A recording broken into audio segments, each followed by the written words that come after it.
大家好，我是 Tony， 我现在在我家附近的后山皮公园，今天要来这里 Tony 开讲。今天开讲的主题：西安事变 PK 韩战，听起来有点无厘头。这分明是两件完全不相干的历史事件，怎么 PK 呢？那我之所以把两件事情放在一起，是因为有一句非常有名的话，把这两个事件串联在一起。这句话是出自历史学者郭廷义先生写的《中国近代史纲》。在这本书最末章提及国民党在国共内战失败，将国民政府撤退来台湾，而当时美国政府落井下石，发表对华政策白皮书，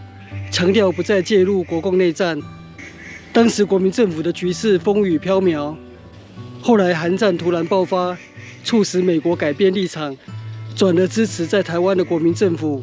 并派出第7舰队进入台湾海峡，协防台湾，使台湾转危为安。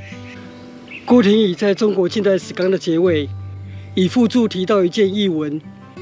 国民党某政要私下告诉别人说，韩战是国民党的西安事变。这句话的意思是说，西安事变救了共产党，而韩战救了国民党。国共内战就像是8点档的历史大戏，高潮迭起，双方都曾山穷水尽，又各自柳暗花明，而其中西安事变及韩战各自扮演了关键性的角色。我今天会做这个主题，是因为前一阵子游览大溪中正公园的时候，做了一个简短的开讲，介绍蒋介石在1949年退守台湾，力主共产主义东来，使台湾独立于共产中国的统治之外。当时就有一些读者留言提到说，那是因为蒋介石运气好，如果没有爆发韩战的话，那国民党早就完蛋了。那这样的评论当然没有错，不然就不会有那一句韩战是国民党的西安事变这样的评论了。不过我的思考更深入一些，我思索的方向是，假如没有发生韩战，那么国民党在台湾当时是不是就会完蛋呢？所以今天就做一个简短的开讲，来谈谈我的看法。其实思索这个问题，要从我在2006年访问了张学良被软禁在新竹五峰清泉的故居所写的旅记《清泉幽居岁月》谈起。我当时评论了西安事变，我就先简短回顾一下西安事件的历史。民国25年，当时共军遭到国军第5次围剿之后，江西瑞金基地溃败，共军因此展开25000里的长征，大逃窜，最后落脚于陕西的延安，情势危急。而这时率领东北军驻扎西安，负责西北剿匪重任的张学良，却军心动摇。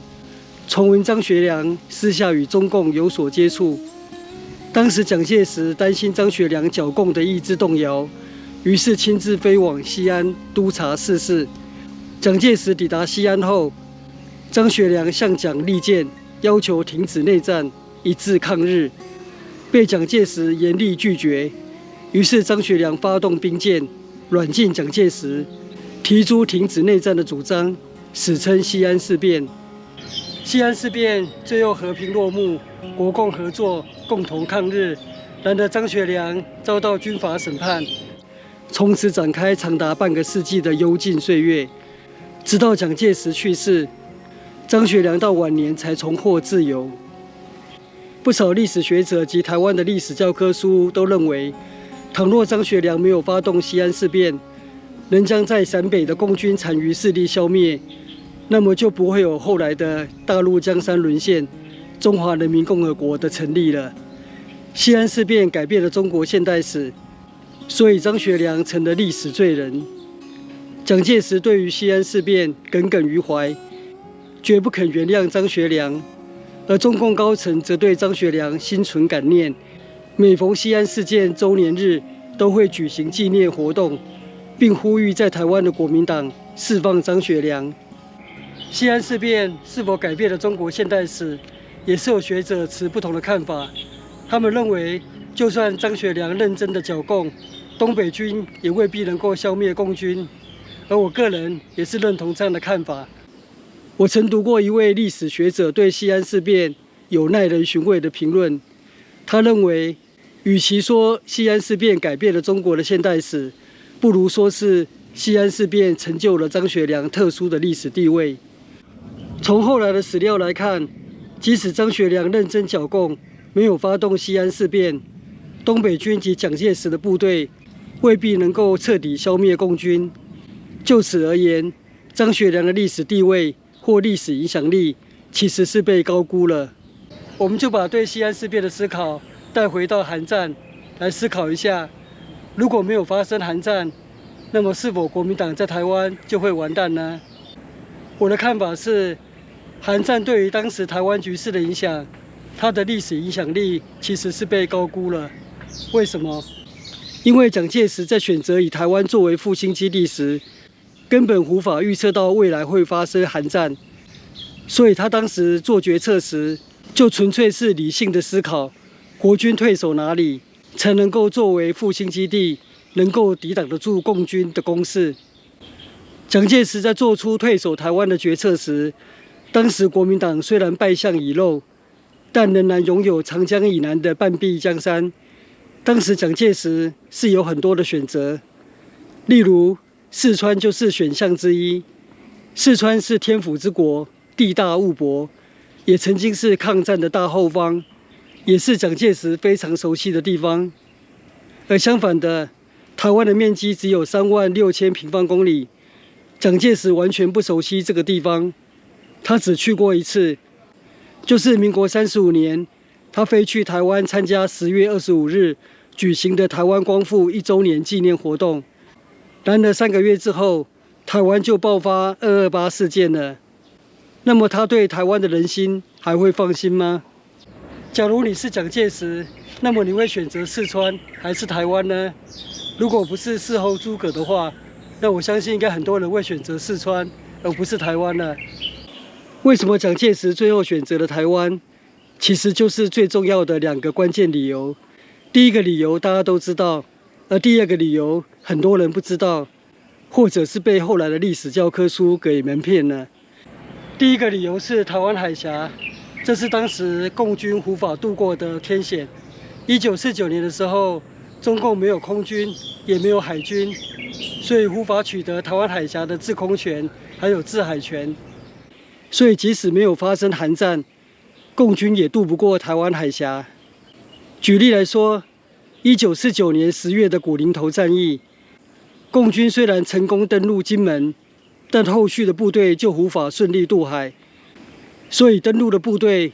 就被国军瓮中捉鳖了。金门、厦门之间的大海距离还不到10公里，更何况台湾海峡宽200公里，就算没有韩战，共军在3-5年之内恐怕都没有能力攻打台湾。第2个理由就是，当时台湾土地面积虽小，人口只有600万，但是日本统治台湾50年，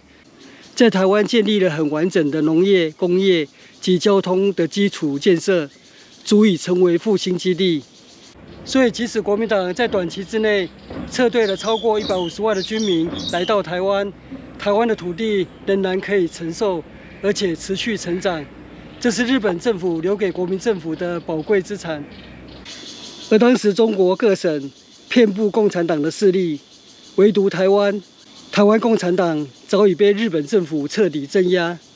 当时的台湾没有任何有组织或有势力的共产党游击队，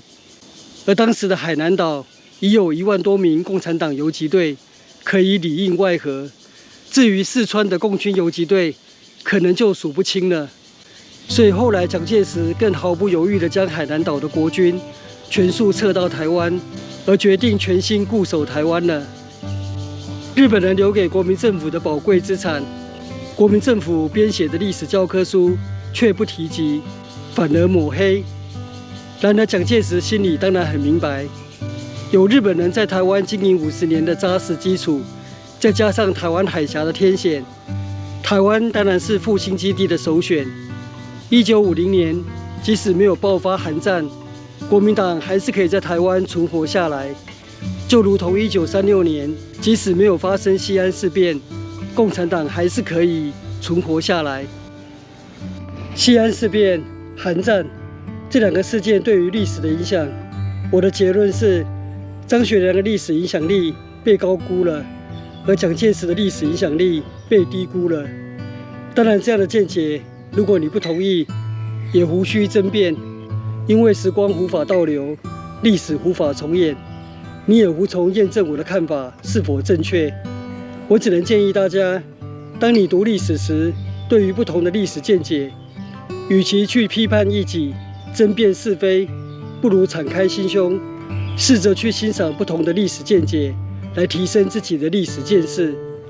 如果你只是一味的坚持己见，对别人的历史见解嗤之以鼻，